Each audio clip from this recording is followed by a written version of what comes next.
La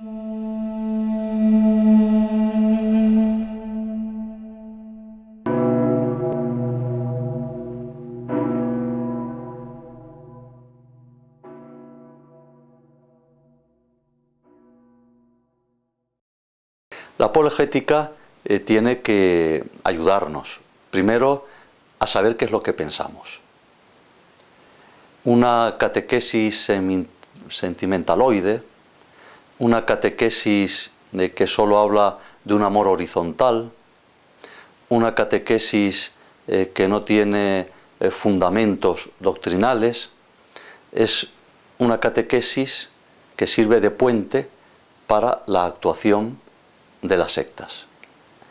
Las primeras herejías van a plantear que en una serie de autores se intente, igual que en los primeros concilios, identificar qué es aquello que predicó Jesucristo y que se encuentra en la Iglesia apostólica de los apóstoles, en la Iglesia de los Padres Santos y de los Santos Padres.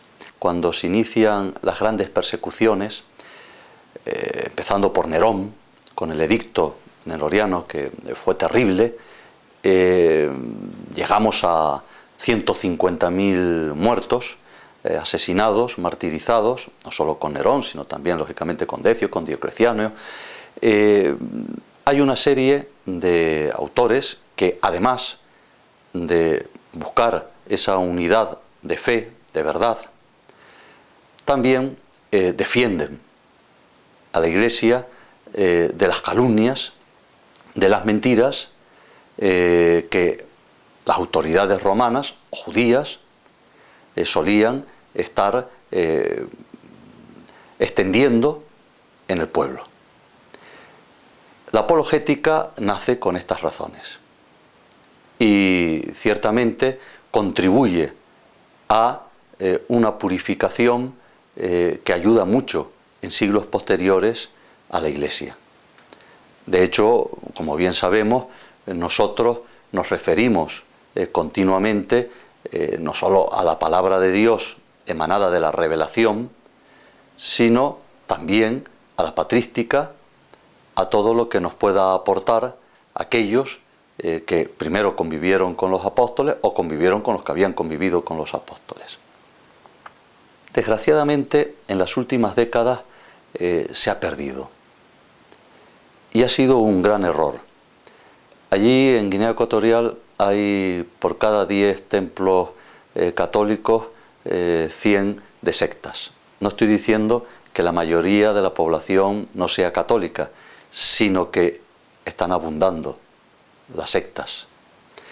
Si ante los ataques sectarios, que todos curiosamente se conducen contra la Iglesia Católica, entre ellos se atacan poco, todos tienen como objetivo la Iglesia de Cristo, la que se identifica con la Iglesia Católica.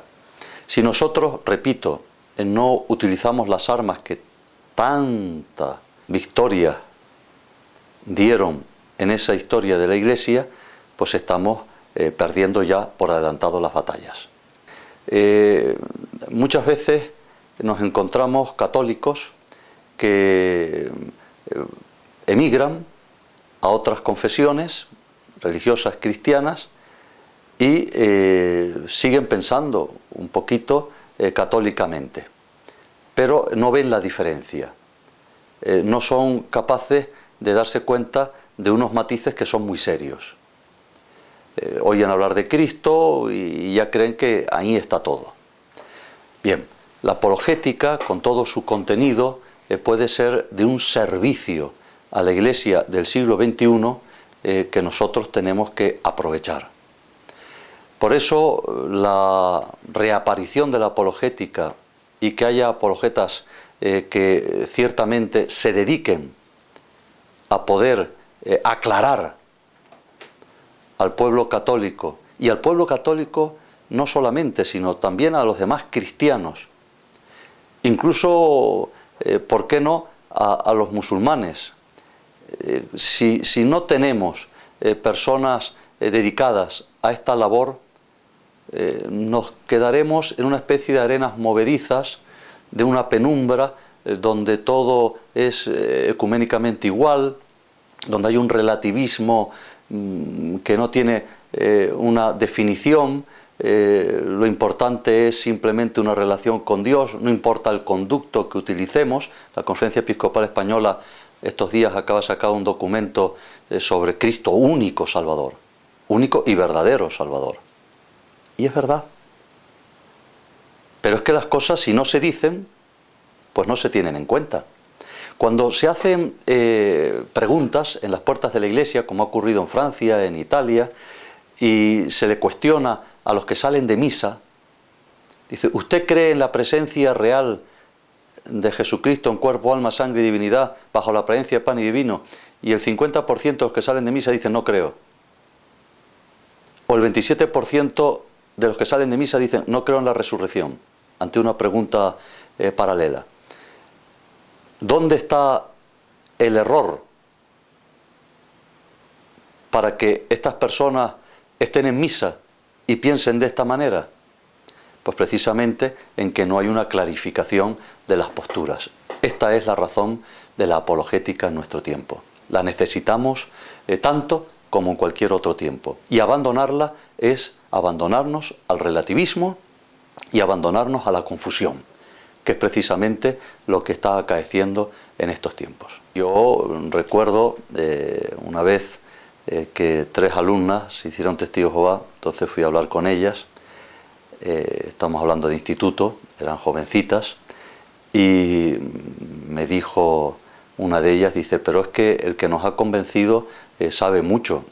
Bueno, yo hablé con ellas, después tal, volvió a una iglesia católica, pero un día me viene y me dicen, el señor predicador, que es el jefe de Testigos de Jehová en este sector, quiere hablar con usted. Digo, muy bien. Digo, pero dile que no venga en pareja, sino él solo. Y estuve 6 horas seguidas. Pues ese hombre hoy es católico, es catequista de la Iglesia Católica, se casó por los católicos, se confirmó por los católicos y ciertamente es un hombre de ejemplar en su vida cristiana. Pero también unos vecinos míos se hicieron testigos de Jehová. Y yo era joven, no era ni sacerdote. Y también mi insistencia hizo que consiguieran regresar a la Iglesia Católica y hoy sean buenos cristianos. Lo mismo puedo decir de una mormona en el hospital, también de una familia mormona catalana que luego regresaron a Cataluña y se convirtieron al catolicismo. Y podría hablar de muchos casos más. ¿Cuál es la razón de que estas personas abandonaran la fe católica? En la mayoría de los casos, otros eran procedentes de estas sectas ya desde pequeños. Pero ¿cuál es la razón? Pues precisamente ese relativismo, ese pensar que todo da igual, que lo importante es solamente lo horizontal, el amor, que la relación con Dios puede tener cualquier vía, el desconocimiento, la ignorancia, pero también la soledad en la fe. Es decir, una vez el cardenal Ratzinger comentaba en un libro, no sé si era, no recuerdo ahora si era de entrevista, que unos evangélicos en Hispanoamérica vinieron a hablar con él y le dieron gracias por todo lo que la Iglesia Católica hacía en la docencia, en lo sanitario, pero que ellos se habían hecho evangélicos porque en la Iglesia Católica no les hablaban de Dios. Bien, pues este razonamiento que después realizaba el cardenal Ratzinger, Benedicto XVI, para nosotros tiene que llevarnos a una seria y grave reflexión. Hay que hacer el bien, tenemos que ser buenos samaritanos, ahí está, en Cristo. Pero a Cristo lo condenaron por las obras buenas que había realizado. Aquellos que le acusaban le dijeron, no te condenamos por las obras buenas, no te condenamos por los milagros, no te condenamos por curar enfermos, te condenamos por lo que dices. Siendo hombre te haces Dios, es decir, te condenamos por ser la verdad. Yo soy la verdad. Y claro, los cristianos que están siendo condenados en Siria y en Irak o en Pakistán, no lo están siendo por dar de comer a los pobres. Están siendo condenados por decir que Jesucristo es Dios. Por dar testimonio de aquello que Jesucristo predicó y le llevó a la muerte. Por amor a nosotros, para salvarnos, para redimirnos. Por tanto, no podemos dejar la verdad como una cuestión secundaria. La verdad es primaria. Y como tantas veces repitió Benedicto XVI, verdad y caridad van unidas. El verdadero amor no puede traicionar a la verdad. Y esto nos lleva a que si tenemos en nuestra predicación una seria fuerza de querer transmitir a los demás aquello que gratuitamente hemos recibido y que puedan poseer la gracia que reciben gracias a la Iglesia, una santa católica, apostólica, si hacemos eso, pues ciertamente estaremos colaborando con la labor de Cristo, si no, no. Yo recuerdo también una imagen que me dolió mucho de unos misioneros, no voy a decir la congregación religiosa, aunque la tengo en mente, en Brasil, que decían, llevamos muchos años aquí de misioneros y nuestra labor principal es conseguir que estas tribus en las que estamos permanezcan fieles a sus creencias. Eso no es cristiano. También un misionero de 90 años presumía de no haber bautizado nunca a nadie. Jesucristo, antes de ascender a los cielos, dio su último mensaje. Fíjense que cuando uno se despide de alguien porque sale el barco o sale el avión y es un hijo, al darle el último mensaje, el último aviso, es lo más que le preocupa a ese padre o a esa madre. Y dice, hijo, ten cuidado con esto, ten cuidado. ¿Qué fue lo que nos dijo Jesucristo? Como último mensaje, amaros los unos a los otros. Lo había repetido muchas veces. No, el último mensaje fue, id a todo el mundo y bautizar. Predicad y bautizad. La verdad y el sacramento. Y esta realidad evangélica, esta realidad de Jesucristo nos lleva también a preguntarnos, ¿cómo es que en el Magreb, en Argelia, en Marruecos, haya 100.000 conversiones al cristianismo y todos sean evangélicos y ninguno católica? ¿Por qué? ¿En qué estamos fallando? Pues precisamente en esto que estamos apuntando.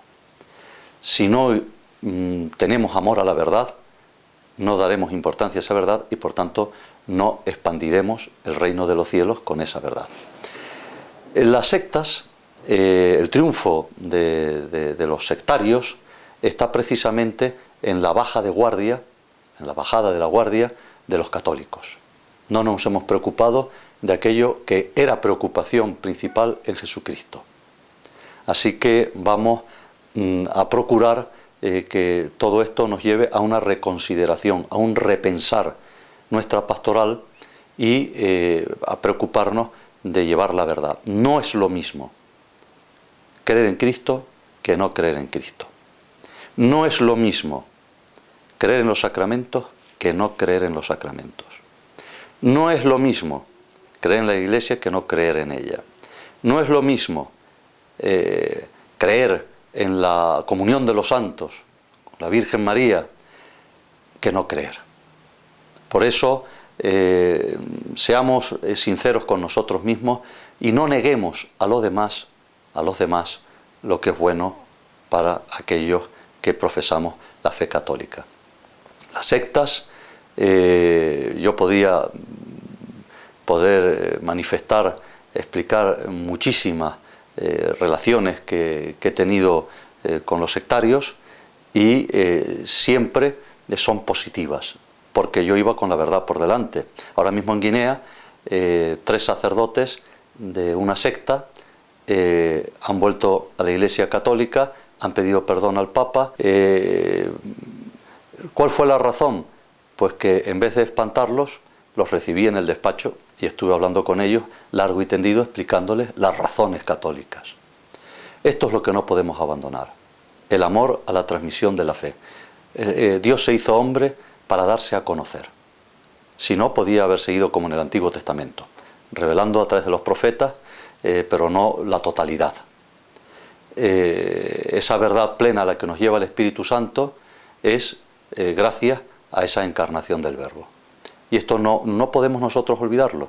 Para Dios es muy importante el conocimiento que tengamos de Él. Si no, no nos hubiese dicho que Él es Padre, Hijo y Espíritu Santo. Si nos lo dijo, es por algo.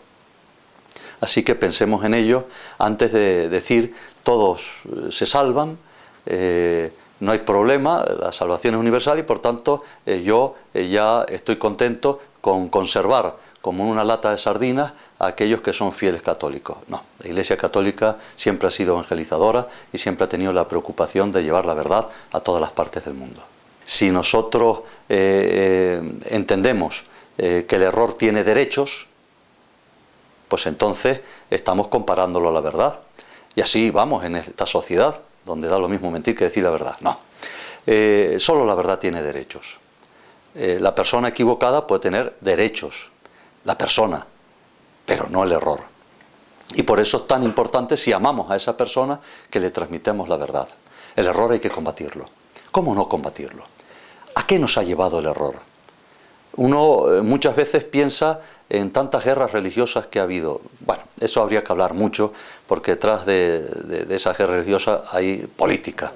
Y hay política que no vamos a estar en estos momentos entreteniéndonos en ello. Pero la realidad es que dejar que una persona permanezca en un error religioso es dejarle que permanezca también en actitudes equivocadas. Uno habla mucho de los musulmanes en estos tiempos del yihadismo. Dice, no, es una religión de amor. No, cuidado. Vamos a ver. Si es verdad que el Corán se lo dio un ángel a Mahoma, y el Corán no es precisamente lo mismo que la Biblia, es que ese ángel sería un ángel caído, es decir, un demonio. Si no es verdad que el ángel le diera el Corán a Mahoma, entonces es una falsedad, obra de él o de otros que le rodeaban. Con lo cual, en cualquiera de los casos, es producto del error y por tanto del mal. Esto lleva a las consecuencias que vivimos en nuestro tiempo con el yihadismo, que suelen ser personas muy fieles a Mahoma. Porque en definitiva Mahoma participó en decenas de guerras y de batallas. Un hombre con las manos manchadas de sangre. Pero no solo eso, sino que, como bien sabemos, tuvo 11 esposas, además de otras queridas. Una de ellas de 6 años, que lo usó cuando tenía 9 años. No podemos pensar que esto es una cosa de nuestro tiempo, ¿no? Cuando muere Mahoma hay guerras ya entre ellos, inmediatamente, entre lo que hoy son los sunitas y los chiitas. Tampoco nos vamos a entretener a explicar la historia de Fátima, de Ali, no, sino que esa es la realidad.